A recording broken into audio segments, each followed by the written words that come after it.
Hello there you guys, welcome to another of my live videos. So going to give you some additional information about Matthijs De Ligt, as he have been updating you on a regular basis. As I did say, it's looking very imminent. He's going to be leaving Ajax this summer. It still remains uncertain where he will be applying his trade next season, because obviously Matthijs De Ligt has not yet made a decision on his future. I think he's set to make a decision on his future sometime next week, but we do know it's looking likely he's going to be leaving Ajax. We do know he has been subjected to a lot of transfer speculation. We do know he's been widely spoken about throughout the course of this window. But we do know there's so many teams that have inquired about his services. But I think now, according to recent reports, Manchester United are set to miss out on Matthijs De Ligt, because obviously we have emerged him as a priority target. But I think the main reason why we are set to miss out on Matthijs De Ligt, because obviously we're not in Champions League football for next season, and I think from Matthijs De Ligt's perspective, he wants to go to a club that can offer him Champions League football. But I think according to recent reports anyway, his likely destinations are either going to be Barcelona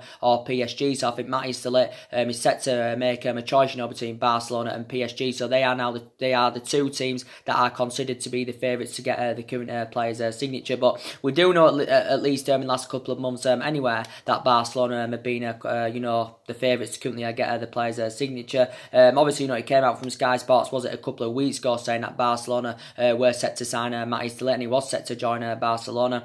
And then obviously the other week it basically came out saying that talks had stalled between Matthijs De Ligt and Barcelona. Obviously the main reason why this occurred, obviously reflecting on the financial demands. Barcelona were not willing to meet what De Ligt was demanding, what his agent Raiola was demanding. So basically they struggled to come to an agreement on the terms, and this is why the talks had currently stalled. But Barcelona now are regarded still as one of the favourites. Obviously Barcelona have already got a deal over the line for his current teammate Frankie De Jong. Obviously Barcelona got him for around £65 million. So I think he'll either end up going to Barcelona or PSG, and this is obviously what recent reports are suggesting now. We do know Liverpool of course are in for Matthijs De Ligt. I think, as like I said, I think the main reason why Liverpool have expressed their interest in him, because obviously Liverpool have got Virgil van Dijk, and obviously Virgil van Dijk and Matthijs De Ligt know each other really well. They're both Dutch, they're both playing the Netherlands national team, and Liverpool don't even really need a central defender, of course, because obviously they paid £75 million for Virgil van Dijk. Obviously, they got him about 16 months ago. Obviously, the most expensive defender in world football, and he's addressed their defensive deficiencies fantastically well. Also, Liverpool have got the likes of Joe Matip, they've got Dejan Lovren, they've got Joe Gomez, so Liverpool don't even really need a central defender. But I was reading quite a few reports yesterday, and they actually said Matthijs De Ligt's agent Raiola, from his own preference, he wants him to join Liverpool. So basically Raiola wants his client to make the move to Liverpool, but obviously this is coming from his agent Raiola. But I really like Matthijs De Ligt a lot, so it's looking likely now we are set to miss out on him.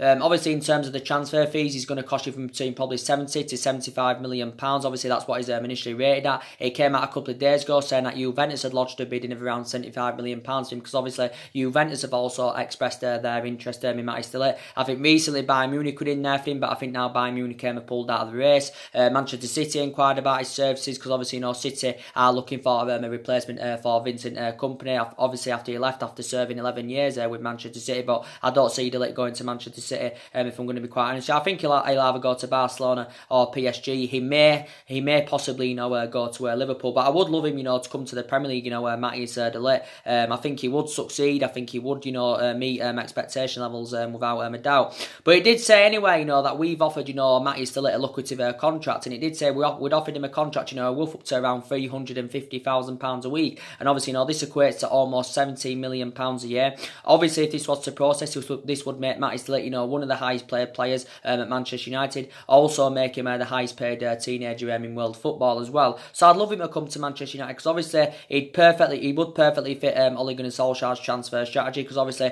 Ole Gunnar Solskjaer wants to buy young players this summer. He's not intending on bringing any short-term players to the club. Matthijs De Ligt, of course, he's only 19 years of age. He is a central defender. He's very tall as well, which is beneficial. And obviously, one of the priority areas, of course, that where we need to strengthen up is that central defensive area, because I said we need two central defenders. And obviously, we've got to get our number one targets this summer. I know it's going to be hard for us to do that, because we're not in Champions League football for next season. But as Ole Gunnar Solskjaer was saying towards the back end of the season, he believes we can still attract players to the highest level. But like I said, last summer, we didn't get as number one targets. We didn't spend out in January. But last summer, obviously, we didn't get as number one targets because the board weren't backing the signings that Jose Mourinho wanted to recommend to come in. And obviously, our priority last summer was to recommend a centre-back to come in because we need a couple of central defenders because we haven't had a world-class centre-back, since we had the likes of Vidic, since we had the likes of Ferdinand, of course. And, we've got issues defensively, it just shows that, based on last season, we conceded about 54 goals in the Premier League. But I do believe if Matty De.Ligt came in, which I don't see happening now, he would address our defensive deficiencies fantastically well. Obviously, so far, he has spent the entirety of his career with Ajax. He's been an Ajax player, since the age of 8-9 years old. So he has progressed up the ranks fantastically well. I think he's been senior squad about 2.5 or is it 3 years now. Obviously, made his senior debut at just the age of 17. He's now 19. I think he got named captain at just the age of 18. Did Matty De.Ligt. So he has become an integral part of Ajax's squad. Obviously, enjoyed a really good season last season with Ajax, of course, winning the domestic double. Obviously, winning the Eredivisie title for the first time since 2014, and of course progressing to the Champions League semi-final. So Matty De.Ligt is more than he's definitely probably going to be leaving Ajax, but he just remains uncertain where he will be applying his trade next season. So he's told TalkSport he's unsure about his future, but I think he's set to make a decision on his future sometime next week. So he did basically say he was going to inform Manchester United. I think this came out about 3 or 4 days ago. He said he was going to inform Manchester United about a decision on his future in the coming days. But now reportedly, we are set to miss out on Matty De.Ligt. So that is very, very disappointing indeed. But obviously, we've got other central defenders on our current agenda, as you all know. I'd love Manchester United, to get Napoli's Koulibaly, but I don't see that happening now, to be quite honest with you. Even though it did say we are preparing to put an £84 million bid in for him, but it's still a possibility, but I can't see him, leaving Napoli, if I'm going to be quite honest with you, because obviously, as it came out... As it came out quite a few weeks back, obviously, they basically priced him out of the transfer market. They put an extortionate, price on him, basically, and it did say they want around £150 million. And obviously, Manchester United are not going to pay £150 million. Real Madrid are not going to pay £150 million because obviously Real Madrid had another team that have inquired about his services. But he did say anyway, Manchester United are planning to put a bid in for him around £84 million. Obviously, this figure's obviously not going to be enough, to convince Napoli to sell him because obviously it came out the other week that saying that we had around a £90 million bid turned down for him. It also said Real Madrid had a £90 million bid turned down for him. So basically, Napoli have priced him out the transfer market. But I really, really like him a lot. Don't get me wrong. I'd love him to come to Manchester United. I'd love him to come and experience these facilities. And I think if he came to the Premier League, he would succeed. He's got all the attributes to succeed, and he'd definitely exceed expectation levels. Obviously, he's 27. He's nearly 28 years of age, so he is an experienced central defender. And he's regarded as one of the best centre-backs in the world, is Koulibaly. But we do know the rumours have continued to persist linking Koulibaly with move to Old Trafford since last summer, because obviously, Jose Mourinho wanted him. Obviously, the process started about Koulibaly under Jose Mourinho, of course. And obviously, last year we had 3 bids turned down for him, and I also think a £95 million bid was also turned down for him last year. So he has been on our agenda, over quite some time. Obviously, quite a few weeks back, it did say, we identified him as our number one priority target. Obviously, it was blatantly made clear that we would have to break the world transfer record for him, but we're not willing to pay up to £150 million. So I do believe that, Koulibaly, will remain with Napoli. Obviously, he's been at Napoli 5 seasons. I think he's made over 200 odd appearances for Napoli in all competitions, and he has done really, really well. I think he has still got a contract with them until 2023. But looking at it from a financial point of view, Napoli, would make a huge profit on the player, because obviously Napoli got him from next to no, from Genk back in 2014. I think Napoli paid, was it around £6 or £7 million for him from Genk, but I don't think Napoli are too bothered about that because I think Napoli know how much of an imperative player that Koulibaly is to them. So I don't see Koulibaly leaving, if I'm going to be quite honest. So it isn't impossible, but I don't see currently happening. Obviously, other central defenders that have been on our agenda, there's been a lot of people talking about Harry Maguire, and a lot of people said Harry Maguire played well yesterday against the Netherlands. I didn't even watch the game, to be quite honest, so I can't really comment on it. But I really like Harry Maguire. We are looking at him, but recent reports have basically said Leicester have actually priced Harry Maguire out of the transfer market, because the last time I heard the latest reports I read about him, it did say reportedly Leicester want around £19 million for him, and obviously it has been Manchester United and Manchester City that have been in for him. I think it did say Manchester City have identified him as their number one target, to replace Vincent Kompany. But like I said, I can't see Manchester United and Manchester City willing to pay up to £90 million. And obviously both teams have got the financial power to meet that £90 million valuation, but I think from my own perspective he's not worth £90 million, Harry Maguire. I think he's a really good central defender, don't get me wrong. He's Premier League proven, of course. He's tall, he's still in his prime, he's 26. He has still got a lot of years ahead of him. Obviously I think he signed a new long-term contract with Leicester last summer, so I think he's under contract with Leicester is it till 2023, because I think he did sign a 5-year deal last summer. I think he's been at Leicester a couple of seasons. I think he's made over 100 appearances in the Premier League, but I think previously Leicester did value him at around £75 million, and obviously last summer he was one of Jose Mourinho's targets, and of course Jose Mourinho wanted Harry Maguire, but I can't see he's willing to pay up to £90 million, because obviously Leicester priced him out of the market, because Leicester don't even want to sell him, because Leicester know how much of an essential player he is. But obviously maybe from Harry Maguire's perspective, at some point in his career he'll want to take his footballing career to the next level, go to a competitive elite level football club, go to a club that can offer him Champions League football and all that, and obviously he's not going to experience this with Leicester, so I don't think Harry Maguire will be intending on spending the rest of his playing career with Leicester, but he has still got a hell of a lot of development in him, don't get me wrong. I think Leicester paid around, was it £17 million for him from Hull City, but like I said, he's been at Leicester a couple of seasons, and I would take him at Manchester United, but I just don't think we'd be willing to pay up to £90 million. I think they'll want at least £75 million. That's at least what Leicester want, but I think the recent reports said they want £90 million, because let's face it, Harry Maguire's not a Van Dijk, he's not a Koulibaly, he's not a Rafael Varane from Real Madrid, is he? Let's be honest, but he is still a really good central defender, don't get me wrong, but he's still on Manchester United's agenda. And other central defenders that have been on our agenda, of course, is Tottenham's Toby Alderweireld. And I don't think Ole Gunnar Solskjaer is keen on bringing Toby Alderweireld to Manchester United, if I'm going to be quite honest with you. Obviously, we were linked with Toby Alderweireld last summer, but obviously Ole Gunnar Solskjaer wants to bring young players to Manchester United. He's not intending on bringing any short-term players to the club, and obviously Alderweireld is aging up. He's 30 years of age, plus he's lost that yard of pace. I've now got strong reservations about him, but looking at it from a financial point of view, Toby Alderweireld is a much cheaper alternative, and he's obviously going to still substantially cost us a lot less than Koulibaly. He's going to substantially cost us a lot less than Harry Maguire. He's going to substantially cost us a lot less than De.Ligt and all that. So looking at it from a financial point of view, he is a cheap alternative. Is Toby Alderweireld. I do believe he would still be a great upgrade in our defence than what we've currently got at the moment. And he is Premier League proven. He's been in the Premier League a number of years. I think he's been at Tottenham about 4 years now. As Alderweireld, his initial release clause is around £25 million. Reports came out last week saying that we was set to make a decision. Was it sometime this week whether we're going to make a move for Toby Alderweireld or not? But I don't believe he's in Ole Gunnar Solskjaer's plans. Is Alderweireld. So so I think he's going to be leaving Tottenham anyway, because obviously he's refused to sign a new contract with them. Obviously this is why back in January, Tottenham activated a 12-month extension and included this £25 million release clause. So I don't think Alderweireld will be coming, if I'm going to be quite honest with you. So these are a lot of central defenders, of course, on our agenda, because like I said, Smalling and Jones are not good enough for Manchester United.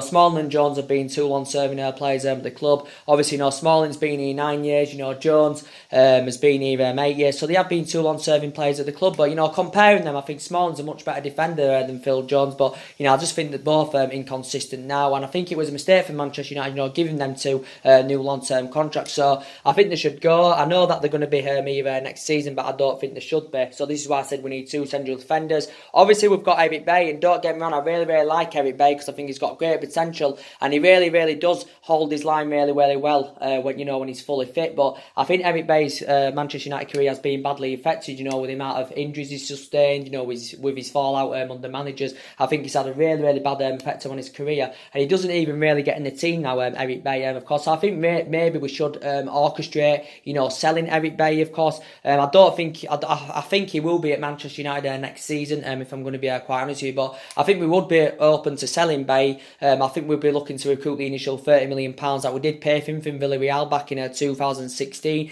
I think initially it came out about 3 weeks ago, saying that Arsenal were interested in Eric Bay.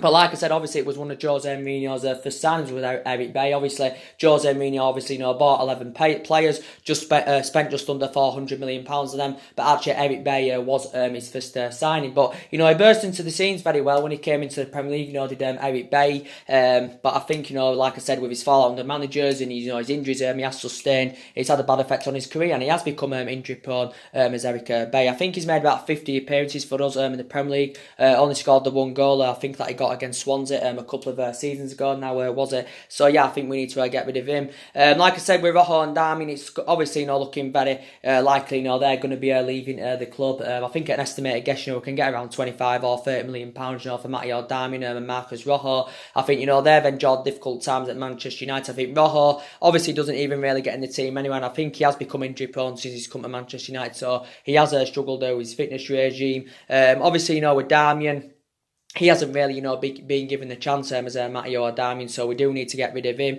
I think from Darmian's preference, if I'm going to be quite honest with you, I think he would want to make the return back to Italy, because obviously had a lot of experience playing in Italy, when he was younger, did Matteo Darmian, so I think he would make a return back to Italy. So yeah, I do believe that we need two central defenders, but like I said with Harry Maguire, I would take Harry Maguire, but I just don't think we'd be willing to pay up to £90 million for him, because from my own perspective, I just don't think he's worth £90 million as Harry Maguire. But anyway, Ole Gunnar Solskjaer, as you all know, is looking to bring at least 5 new additions to the club this summer. He's obviously working on trying to bring players in who he thinks are going to fit the culture of the club, who he thinks are going to fit the history of the club, and he's also working on trying to keep his imperative players of the football club. I think another issue with Manchester United, we have let far too many players' contracts run down. Obviously, that's been an issue. Rashford's in the final year of his deal. Obviously, Juan Mata, he's coming to the end of his contract, and it's looking very likely, he's going to be leaving the club this summer, because obviously the club have failed to agree a contract extension for him.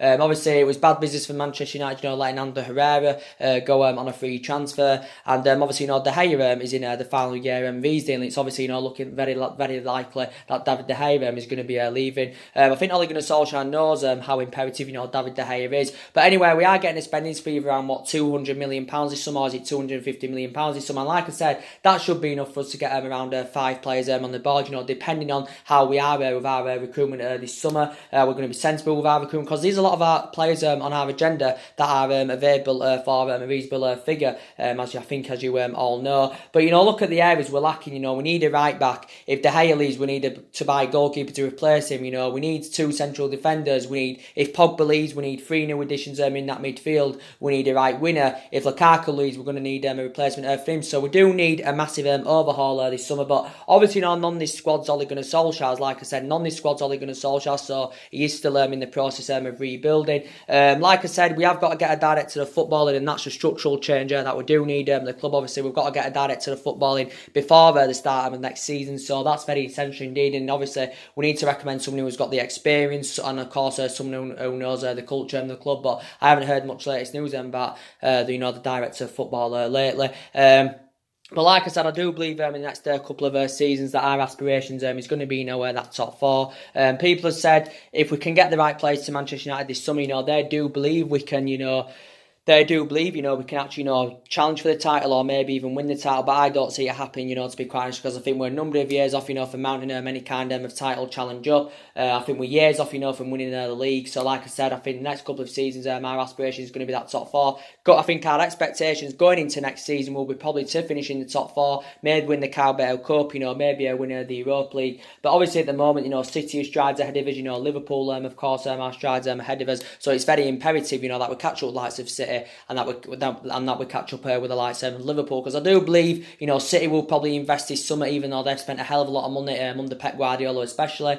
I think Liverpool will invest this summer, because they will invest this summer, even though they had a good window last summer at Liverpool. I think Arsenal will probably may get a couple of players this summer, but I think it's going to be hard for them to have a competitive summer window, because obviously they're not in Champions League football for next season. Obviously Arsenal were only restricted to loan signs back in January. With Chelsea, may. I'm not too sure with them because obviously, they've got a transfer ban. They can't do any transfer activity in the next couple of windows. But if it can get overturned, then Chelsea, of course, will try and invest as well, and obviously they'll want a replacement for Eden Hazard.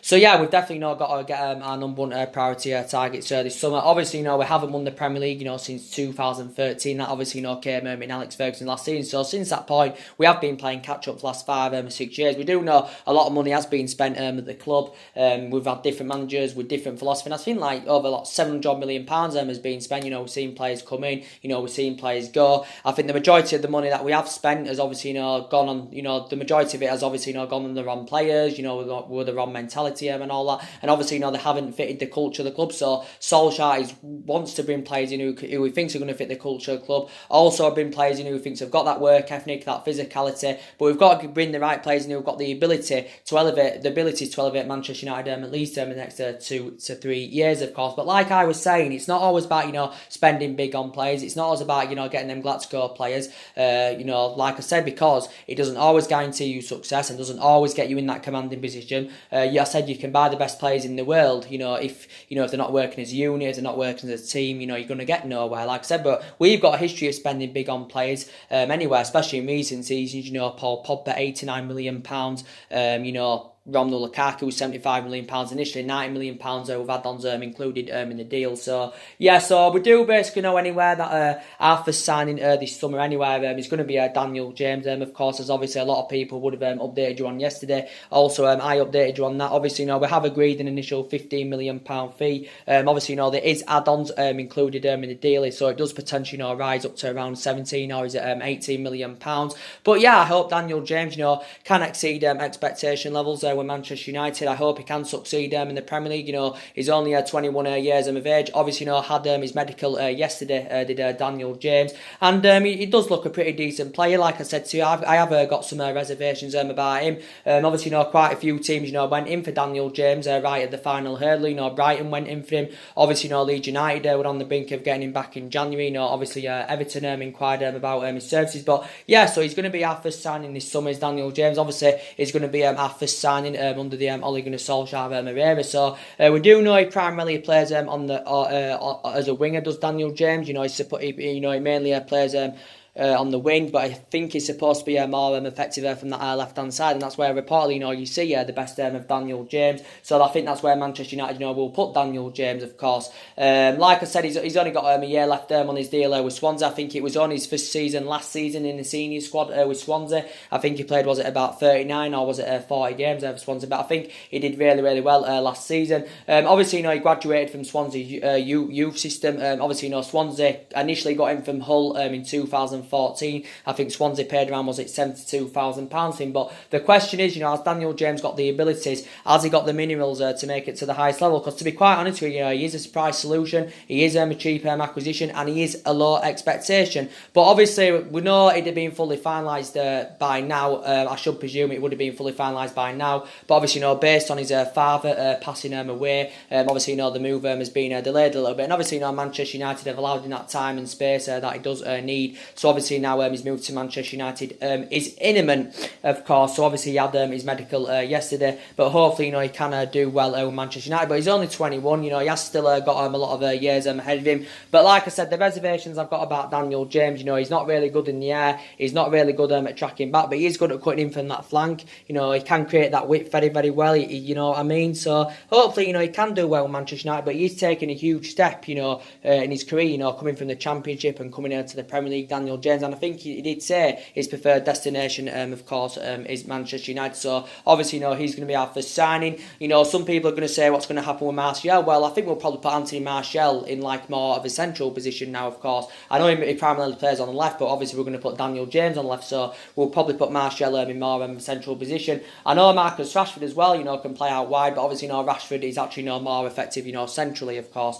As I updated you yesterday in regards to Wilfred Zaha from Crystal Palace as well. I updated you about him yesterday. I also, before yesterday, I think I updated you about him about 3 weeks ago, was it? He came out yesterday saying that he has revealed he has received direct messages over the potential return to Manchester United, of course. I think he would be open, making potential returner to Manchester United. Wilfred Zaha. Obviously, Wilfred Zaha came out, was it about 3 weeks ago? He came out with an admission and he basically said he wants to leave Crystal Palace. I think the main factor reason why he wants to leave Crystal Palace because obviously he wants to play in Champions League football, and obviously he's not going to experience this with Crystal Palace. And I think he also wants to take his footballing career to the next level. But he has become an integral part of Crystal Palace's squad. Since he signed for them permanently, in 2015. He has thrived for them under Roy Hodgson. But I think Manchester United are interested in bringing him back. Manchester United are interested in bringing him back to Old Trafford. I think also Arsenal have inquired about his services.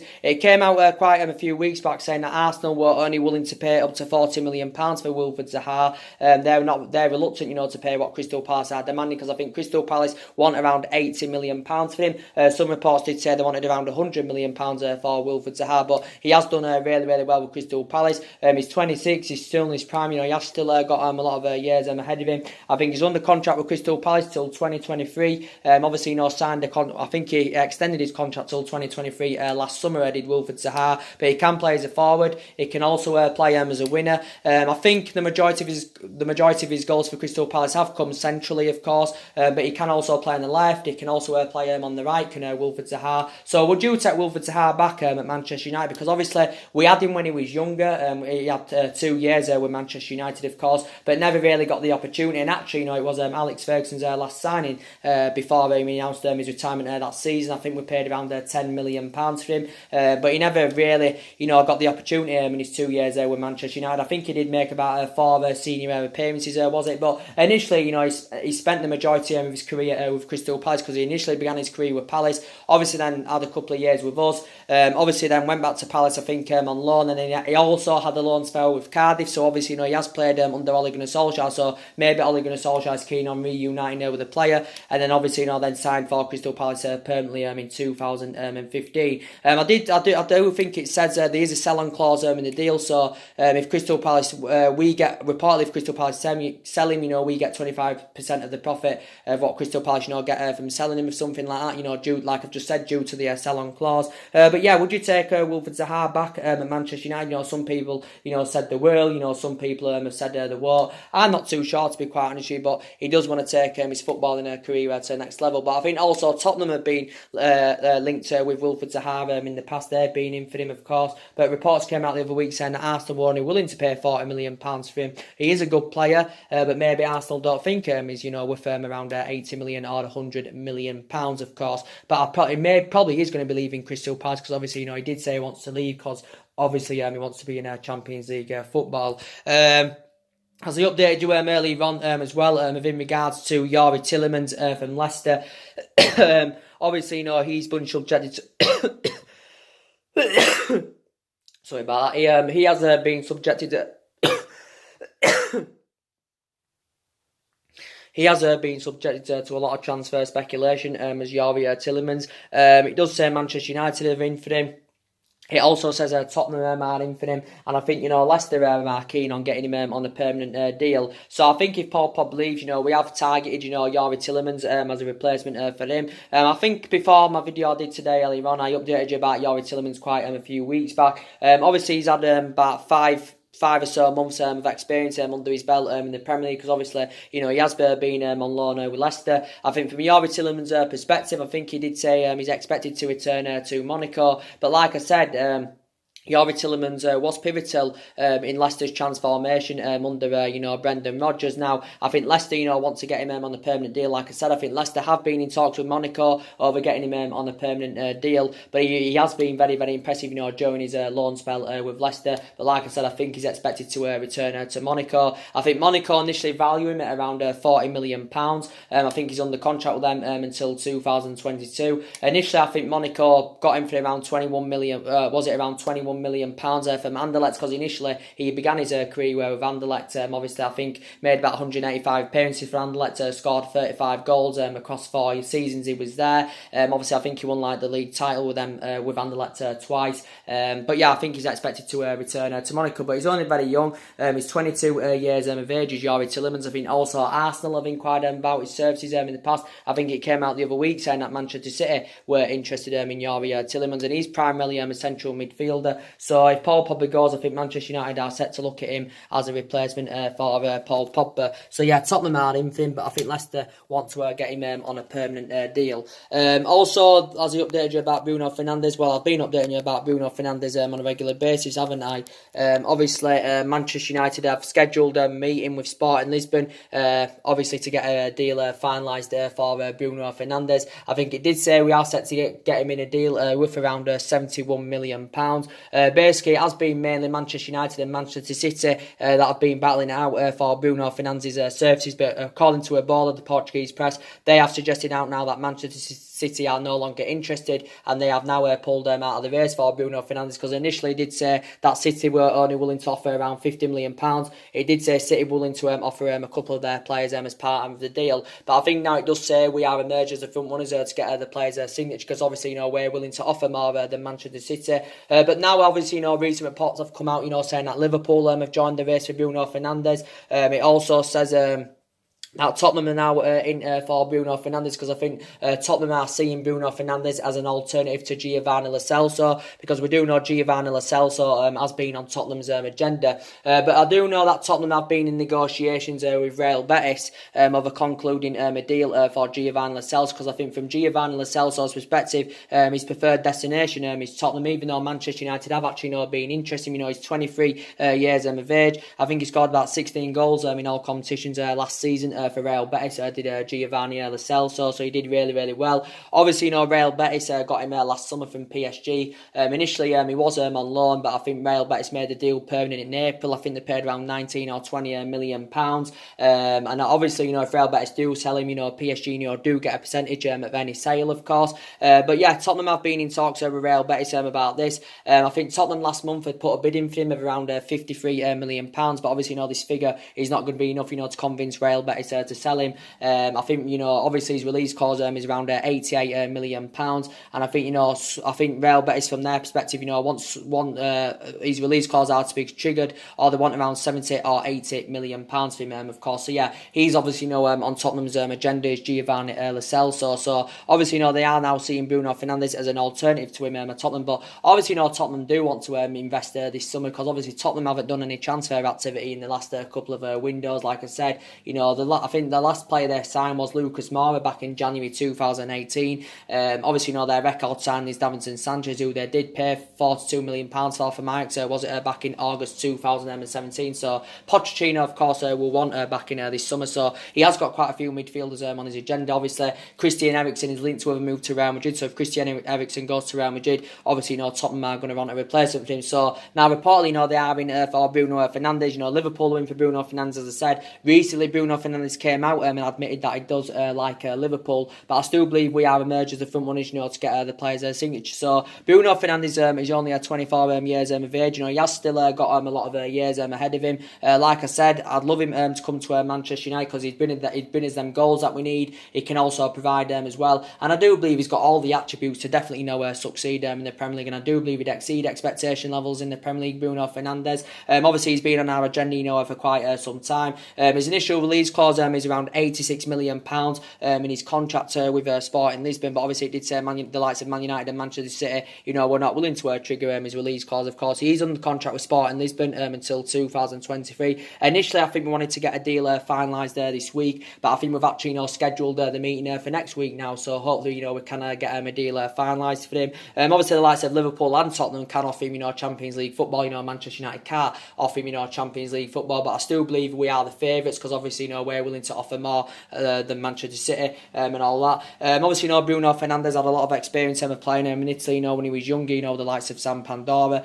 and Underneath and all that. So he did really, really well. And I think Sporting Lisbon, paid around around £8 million for him from Sam Pandora. So financially, Sporting Lisbon, will make a huge profit on the player. But Bruno Fernandes, anywhere, he's going to obviously want to take his footballing career to the next level. Obviously, he's going to obviously want to take that gigantic step. And and I think he'd definitely be good enough for the Premier League. Bruno Fernandes, and like I said, he's primarily an attacking midfielder, so obviously he would be the adequate replacement for Paul Pogba. So yeah, recent reports has down that Spurs are in for him. Liverpool are also of course in for him.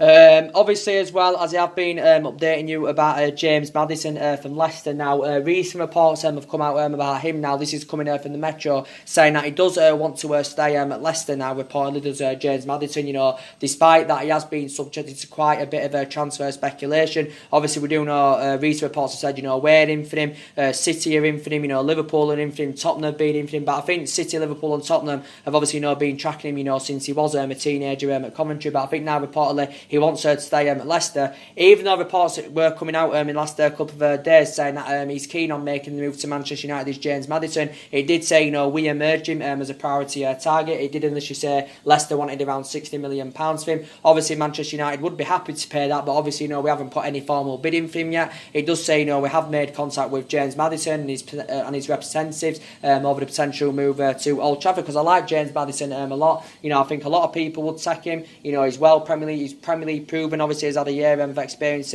under his belt in the Premier League, and he did really well with Leicester last season. Of course, was involved in 14 goals. Obviously, you know, created more chances than anybody. And I'd love him, you know, to come to Manchester United. Plus, he's very young. He's only 22 years of age. Still got a hell of a lot of development in him. And it's, of course, British and Ole Gunnar Solskjaer showed an interest in quite a few British players. So if Leicester were to get £60 million for him, I think, you know, Leicester obviously, you know, would make a £40 million profit, because obviously, you know, Leicester paid £20 million for him from Norwich last summer. Yeah, they did pay £20 million for him from Norwich last summer, and he did sign a 5-year deal with Leicester, so he is under contract with Leicester until 2023. So there has been a lot of talks going on about James Maddison in the last couple of days. I think he did well in his couple of seasons in the Championship with Norwich, but obviously, you know, he would be a good replacement for Paul Pogba, because obviously, you know, he's an attacking midfielder, is James Maddison, so there has been talks about him going on. Obviously, like I said, I think we need definitely a defensive midfielder, because like I said, Matic is too slow, he's too inconsistent at the moment. His Matic is too inconsistent he's too inconsistent, he's too slow and all that, and he's too ineffective in that midfield, plus he's aging up, like I just said. And Scott McTominay is too inexperienced at the moment. Like I said, he did demonstrate himself towards the back end of last season, did McTominay, but I think, you know, he's too inexperienced at the moment. And obviously, you know, Fellaini left back in January. And like I said, Thomas Partey, there has been positive news coming out about him recently. Obviously, you know, this was stemming from his dad saying that, you know, he wants that Thomas Partey, you know, wants to make the move to England. Obviously, it's obviously, you know, Manchester United and Arsenal that have inquired about his services. He's available for a reasonable figure because his initial release clause is around £43 million in his contract with Atletico Madrid. He's spent the majority of his career with Atletico Madrid. Obviously, hasn't played in the Premier League yet. Like I said, I think he's under contract with Atletico Madrid till 2023. But to be quite honest with you, I don't really know much about Thomas Partey. But there were a lot of talks going on about this last week, saying that Manchester United and Arsenal, of course, were in for him. So he is a central defensive midfielder, but I don't really know much about him, if I'm going to be quite honest with you. So let me know in the comments below. Like I said, Declan Rice, obviously primarily defensive midfielder. I really like him a lot. You know, well Premier League proven. Initially, I learned his trade in the Premier League. You know, Declan Rice, and I'd also, you know, love him to come in. So yeah, there's a load of midfielders on our agenda. But like I was saying, I think there's a possibility now that, you know, Paul Pogba could remain at the football club. You know, based on the huge transfer fee that we've put on him. And I think there's a possibility that Romelu Lukaku, you know, could remain at the football club, you know, based on the huge transfer fee that we've put on him as well. And obviously, like I said, Lukaku's move now to Inter Milan could be under threat, you know, due to the financial fair play rules. Inter Milan have got to raise £40 million before the 30th of June, you know, to meet financial fair play regulations. So also this could be another stumbling block of Lukaku making his move to Inter Milan. But I think we've got to get rid of Lukaku anyway. So like I said, if we're cashing for Lukaku, if we're cashing for Pogba and all that, you know, that's probably £200 million there at least for us. And I did say if we're cashing for them, you know, it's going to help us with our transition and it will help us with our rebuilding process. But like I said, Ole Gunnar Solskjaer wants to try and keep his imperative players at the club. You know, Paul Pogba's imperative to Solskjaer. Obviously, you know, De Gea's imperative to Solskjaer, but it's looking better imminent that De Gea is going to be leaving, like I said, because obviously we haven't agreed him a new contract. I also said we need a right back. Obviously, you know, we need a replacement for Antonio Valencia. Obviously, you know, Valencia is leaving the club. Obviously, he served 10 years here at Valencia. I don't know where his next destination is going to be. Obviously, he didn't really play throughout the course of last season because obviously he was out for the majority of last season injured with a calf injury. And I think, you know, we need an upgrade to Ash Young without a shadow of a doubt, because obviously Ash Young has not obviously got the abilities to fulfill that right back position anymore. I know we've got the likes of Diego Dalot, but obviously, you know, we need a cover-up for Diego Dalot without a shadow of a doubt. So like I said, we have, you know, there has been quite a few right backs on our agenda, like I've already updated you on Thomas Meunier, you know, Alman Bissaka and all that. And I've already given you the latest news about Thomas Meunier, haven't I, basically, you know. So yeah, that's really everything to update you with today, guys. So anyway, drop your comments, likes below on the channel. If you do, consider subscribe as always, and take care. God bless, and I'll see you all again very, very soon. Thanks for watching, guys.